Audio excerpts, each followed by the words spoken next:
Well, hello, this is Andrew again, and today we're at episode 46, and we're continuing in our studies in Matthew, and today we've reached chapter 13. Now, today is the first of a little series of 3. It's based around the parable of the sower, as we are familiar with it. So, we pick the narrative up, pardon me, in Matthew chapter 13, verse 1. That same day, now we remember yesterday Jesus had been visited by his family, so this is actually the same day. Jesus went out of the house and sat beside the sea. Such great crowds gathered around him that he got into a boat and sat there while the whole crowd stood on the beach.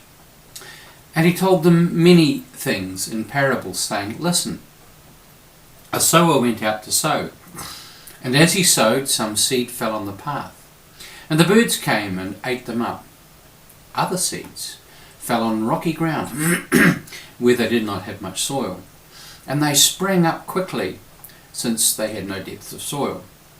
But when the sun rose, they were scorched. And since they had no root, they withered away. Other seeds fell among thorns, and the thorns grew up and choked them. Other seeds fell on good soil, and brought forth grain, some 100-fold, some 60, some 30. Let anyone with ears listen." Well, as I said, we're beginning today on the parables, and through the rest of Matthew's Gospel there's blocks of them which we will consider as we encounter them. I don't know if you'd noticed today, but this parable was bookended by the same word, listen. Starts with listen, it finishes with listen. It's something for the ears. And I think that's really quite important. And I love the way the story is introduced. We'll get to that in just a moment. But the ears allow us to interpret differently. I don't know if you've ever watched a movie which was based on a book that you've read or a story that you've heard. And when you've watched the movie, you've been disappointed.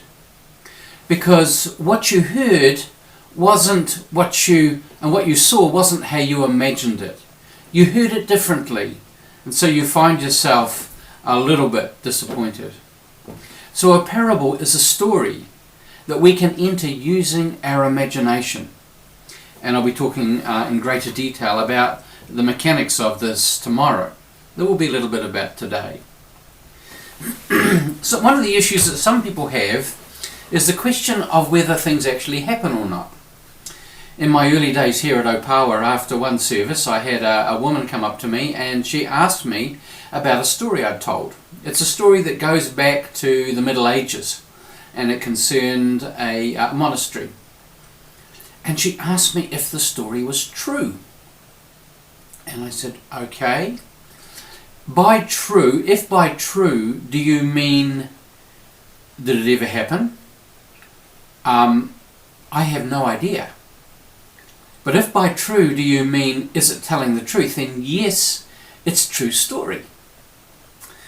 And for some people, for a story to be true, it has to be located somewhere in history. But we see with Jesus, this is not the case.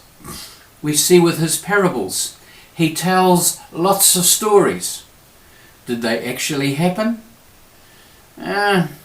I'm pretty sure that a lot of them didn't, or most of them didn't. But people would have recognized them, and they would have seen the message, they would have understood. They would have seen the pictures that were evoked, and would have had some sort of response in some way to these stories. As I said, did the parables happen? Some might have. Others almost certainly didn't, because some of them are plainly ridiculous. But being literally true, as I've tried to say, is unimportant. It doesn't actually help us in any way. I happen to love science fiction. I also love a lot of the modern computer-generated kids' movies that we see today. And I have a lot of people in my church that absolutely hate them because they're not true stories. They're not based on things that actually happened. And they just don't get it. And it kind of leaves me, how come you don't get it? But they don't. At the moment I'm with Lynn We're watching through the Enterprise series. It ran for 4 seasons. It's a prequel to Star Trek. And we're coming to thoroughly enjoy it. And as we watch the narrative arc unfold, we realise that in many ways it's quite biblical. It's telling a story which you've got a whole lot of people trying to avoid something, and in their trying to avoid it, they're actually setting themselves up for the very thing that they're trying to avoid. And I'm thinking, isn't that a very biblical concept? We see that played out. We talked about it a couple of days ago. It's one of these things that actually point often to something else. Anyway, Kung Fu Panda happens to be one of my favourites. And it has, if you're actually willing to sit and just enjoy it for what it is, you actually also see things in it that are really quite insightful and can inform us about life itself. It has some things to say. It's a parable in so many ways, and it can be rich and potentially life-changing.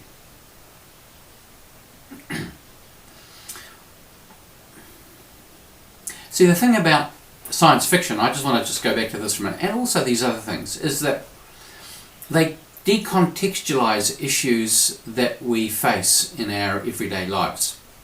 And I don't want to go into those because that could open a whole can of worms. But what they do is that they can often take them out of a situation where we're encountering them, and they'll put them in a different context. And what that does at one level is it strips the emotional baggage away for us. And it allows us to see the underlying issue without getting all uptight about it, but actually seeing it with a greater clarity. Anyway, that's what I think happens with the parables as well. So each parable, and the parables of Jesus and modern day parables, offer us something. They offer a way of seeing ourselves and of seeing the world. And so I want now to consider this parable, the parable of the sower. Now, you heard me read it earlier on, and it's very well known. And this is a problem. We know how the story ends. And more importantly, we know what Jesus intended by it, because he tells us. For Jesus, it's a picture of the kingdom of heaven. And so we are offered that lens, and that's how we see through it. We see through the lens of Jesus, which is a good thing. It becomes automatic. And one of the things about that is that once we see something, we can't unsee it. But we need to. I'm going to read the parable again. And I'm going to encourage you to stop the video when I've read it and sit with the text for a few moments. Just allow the story to speak to you. But before you do, there's one thing you need to do, and that is to lay aside the kingdom of heaven interpretation that Jesus offers. Park that. Put that aside and say, okay, I'm going to listen to the story as if I'm hearing it for the first time myself. I'm going to lay aside anything I've already learnt about it, already know about it. I'm going to listen to it through the ears of someone who is hearing it for the first time. So I want you to imagine that you're standing in the crowd on this day. You're standing on the shore of Galilee. It slopes down. It's a gentle slope around Capernaum to the water's edge, as most beaches are. It's a very solid, sandy but rocky kind of sand, and it's stable, and the water meets up with it. It's an opaque kind of water.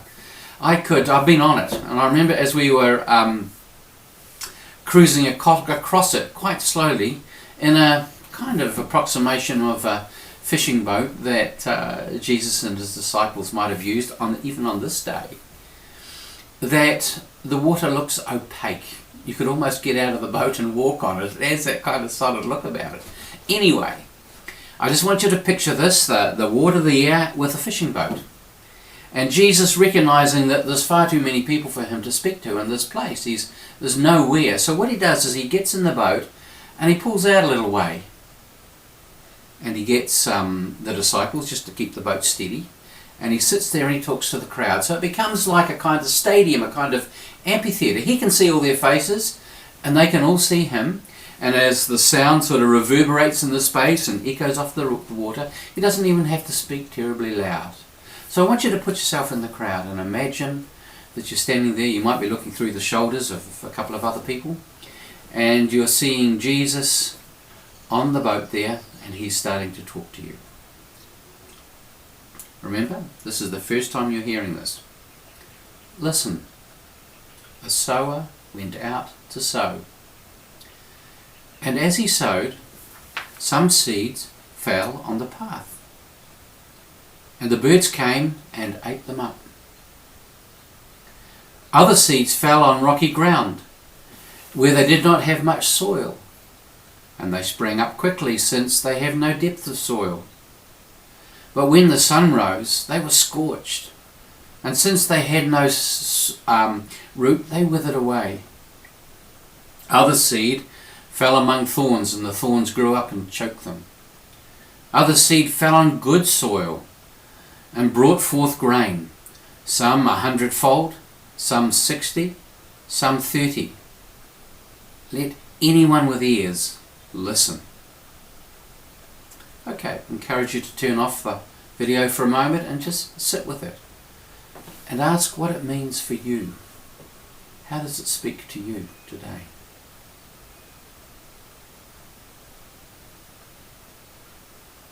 My hunch is that you heard this quite differently from the interpretation that Jesus gave.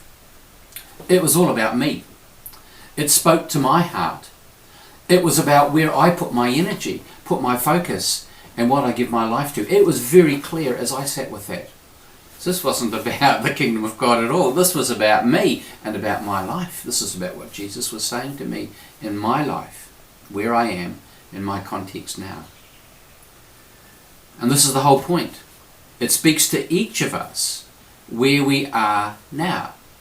Now, you might have heard something similar to me. I have no idea. You might have heard something quite different.